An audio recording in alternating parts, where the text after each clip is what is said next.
It's technology expert Burton Kelso here with another tech tip to help you get the most out of the technology in your life.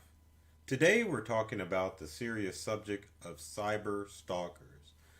Unfortunately, in the midst of the pandemic and just overall use of the internet in recent years, cyber stalking has become a major problem. Now, the challenge with cyber stalkers is that a cyber stalker can find you just about anywhere you exist on the web. In more serious circumstances, cyber stalkers can even find out where you live in real life. With the amount of websites and social media accounts that share your information, it makes it very possible for someone with even limited computer skills to find out where you exist. Unfortunately, I've been the victim of a cyber stalker for the past year and a half. It's been pretty serious as far as online threats and even threats to show up to my home and cause me bodily harm. Now, there are several things that you can do to protect yourself that you may not be aware of that can prevent cyber stalkers, or at least make it a little bit harder for cyber stalkers to find information about you, to kind of make you a little bit invisible on the internet. But then also, I'm going to share some tips that if a cyber stalker goes beyond the usual online chatter, that you need to take in order to make sure you and your family are safe. Now, one of the ways that cyber stalkers work is that maybe they'll start doing what most people would consider cyberbullying. Now, usually in cyberbullying, you have cases where people will say disparaging things about you in order to make you feel lesser than what you would feel.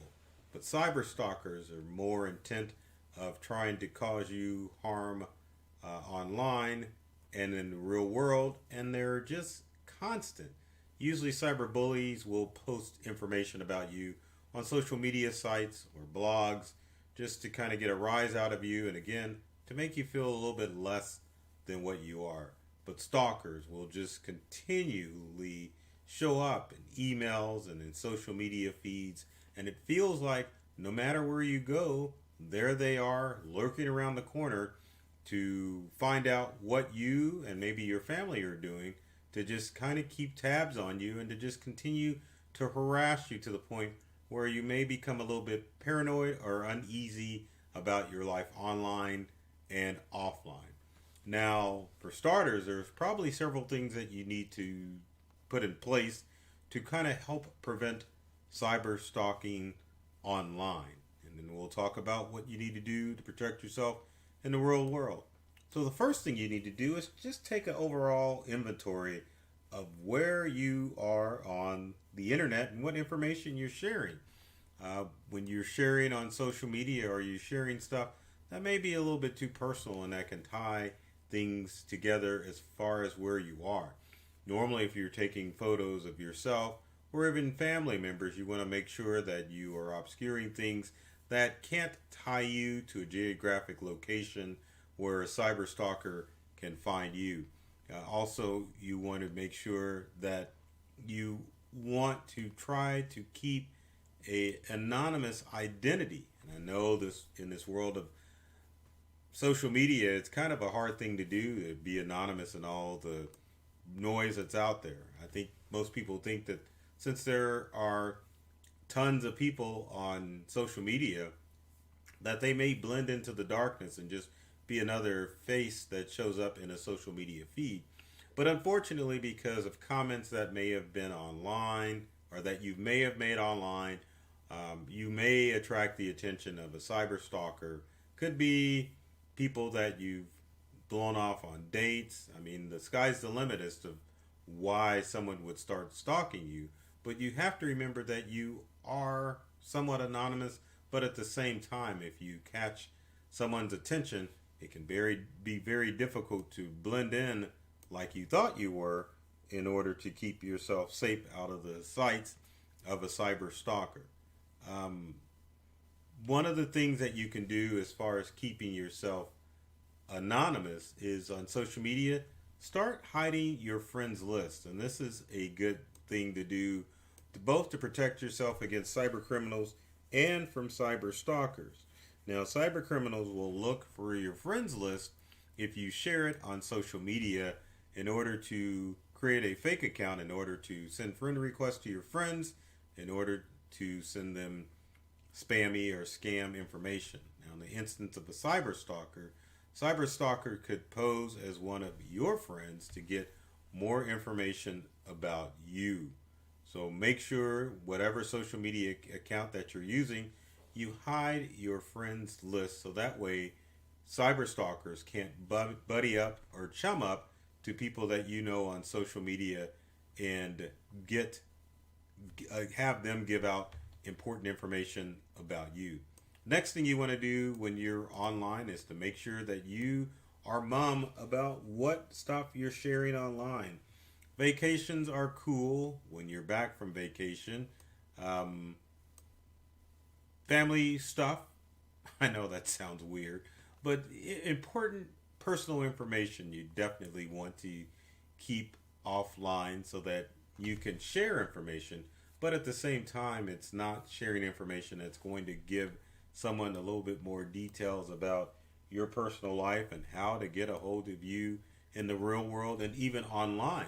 If you have accounts on other social media accounts and have to temporarily abandon one account, it's always good to have a backup, but at the same time, you don't want people to find you on the web. So also another good thing would be to make sure you're making those social media accounts private if you can, and make sure that criminals can't find you, or not criminals, stalkers can't find you on the web.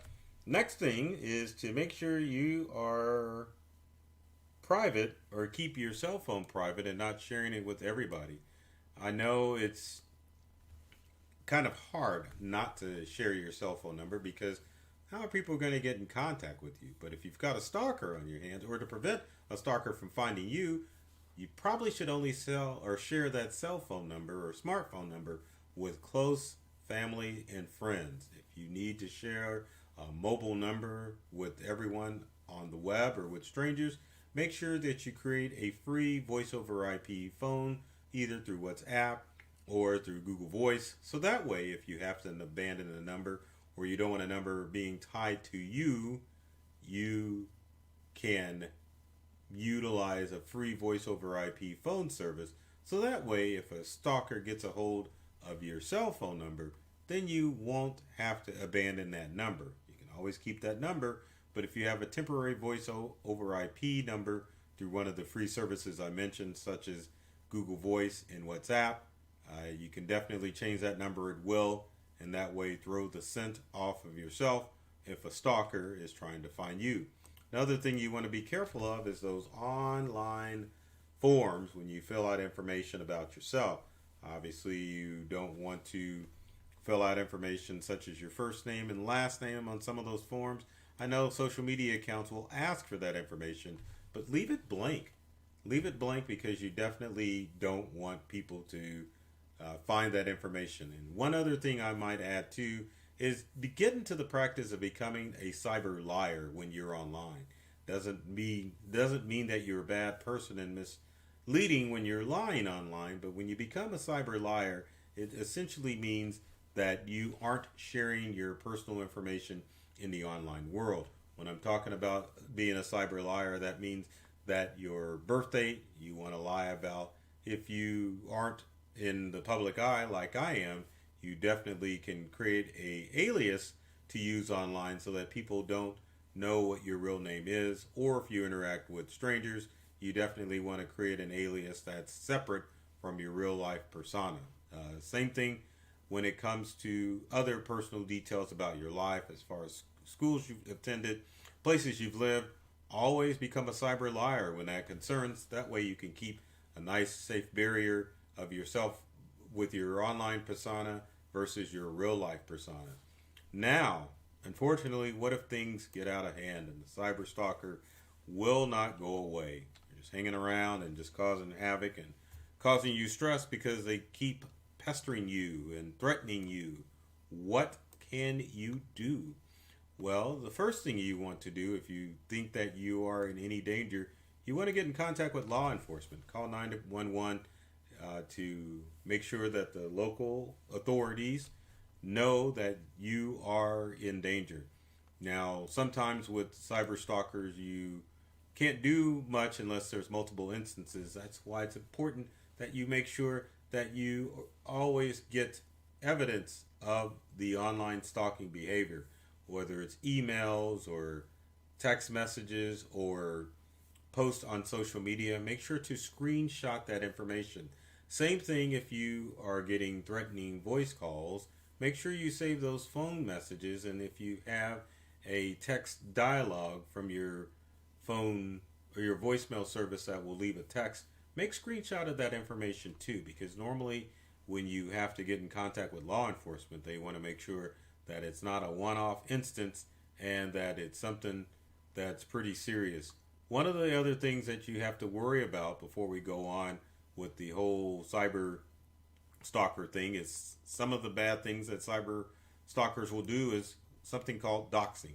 Now, if you're not familiar with this term, and I've had this happen to me, is where information will search for, well, people or stalkers will search for personal details about you, and they publish that information. Doesn't mean that it's just your name and address, but also it means that they're posting your credit card information, multiple addresses, your mobile number, all in order to embarrass you or to get multiple people to find out where you are, so you can have multiple people, not just the main stalker, harass you.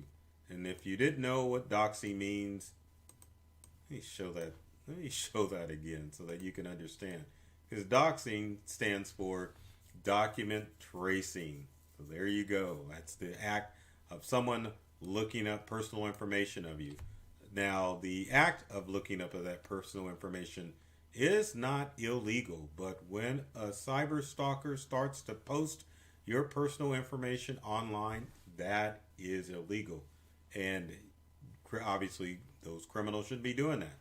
So the next thing, as far as if you're having your personal information posted online or you have someone harassing you, is that you need to file a restraining order, which is something that I had to do.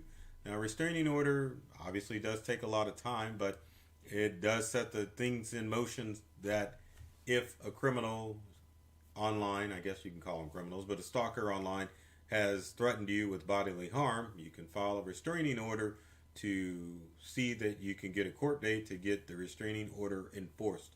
And you want to do this especially if you have a criminal that has doxed you, which is why I talked about that, or is threatened to come to your home to cause bodily harm.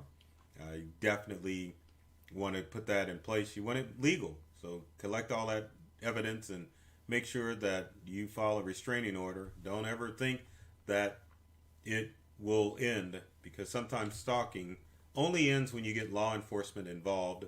So make sure that you document and collect evidence so that when you file that restraining order, it'll stick. The next thing you want to do is to make sure that you block your stalker on all places that you can. It doesn't matter that if it's on social media or email or text messages, block them so that they can't contact you any further, or if it just falls on deaf ears. It's important. The other thing that you want to do is to make sure that you share with your friends that you are being stalked by someone online.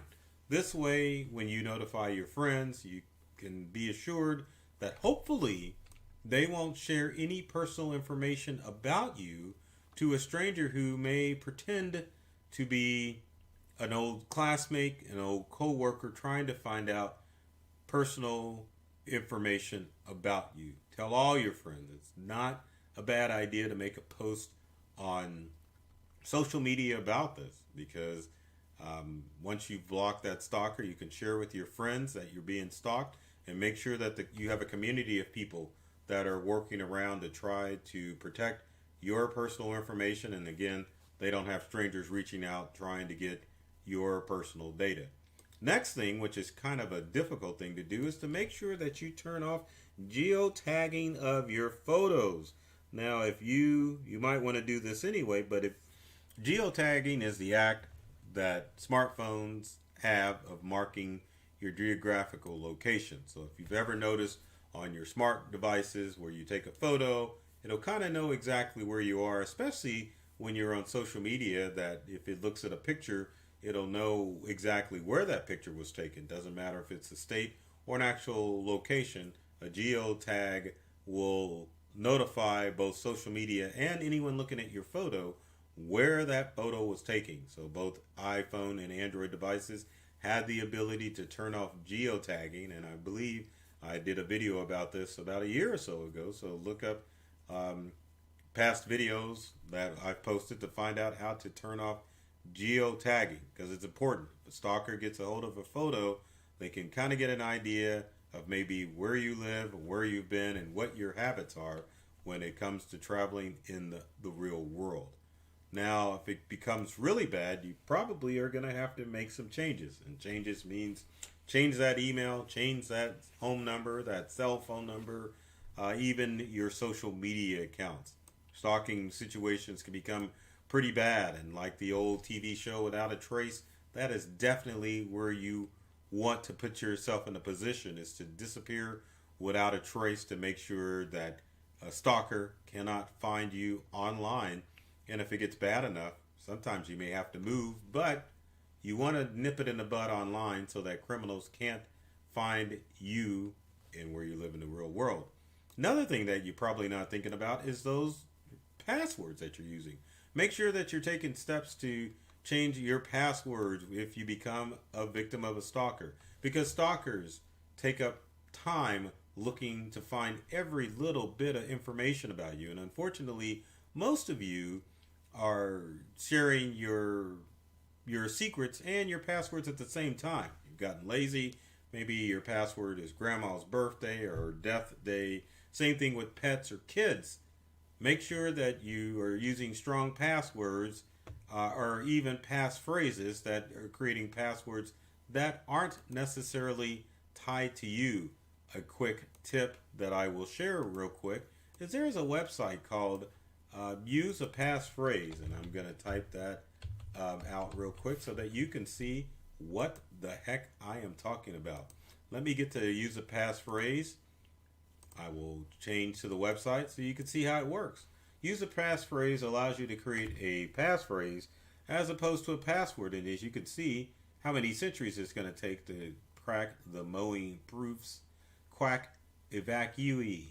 Now you can use, most people only use two words when it comes to passphrase, so maybe you would use mowing proofs or quack evacuee, or you could generate a new passphrase and then maybe you use enslave fetal or subsonic germ-proof. But I think you get the picture with passphrases. Passphrases are more secure, so make sure that you're using them as opposed to your standard passwords when you're generating passwords.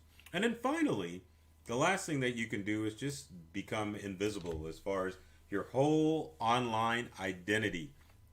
Maybe not a bad idea to do before you get stalked, or if you're in the midst of stalking, going to a website like enroll.me would be a great idea to pay money for the service for them to automatically unenroll you from a lot of websites on the internet.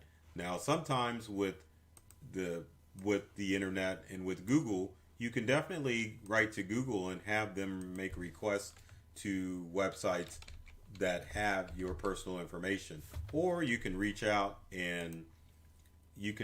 to people and make them take your name off of their website. And I'm trying to find delete.me or enroll me. Let's see if we can pull up one of those websites so that you can find out exactly what I'm talking about. But anyway, there are many services out there that will allow you to use the service to delete your information off of the internet, or you can just take matters into your own hands and make sure that you become invisible on the internet. So with that said, if you've got comments or questions, or you're dealing with cyber stalking, leave them in the comments section below, or you can reach out to me and I can give you more tips on what you can do in order to keep your online persona and your real life self safe. I almost forget to do this every time, but if you like this video, be sure to like, share with your friends and family, especially an important subject like this. And if you want to keep up on all the tech tips, be sure to follow myself, Burton Kelso, or my company Integral on social media to keep up with the latest tech tips and trends that affect you at home and at work. So always remember, I love technology. I've read all the manuals, and I'm serious about making technology fun, safe, and easy to use for everyone. So take care of yourself and do many things to make you smile. And be safe, and thanks for watching.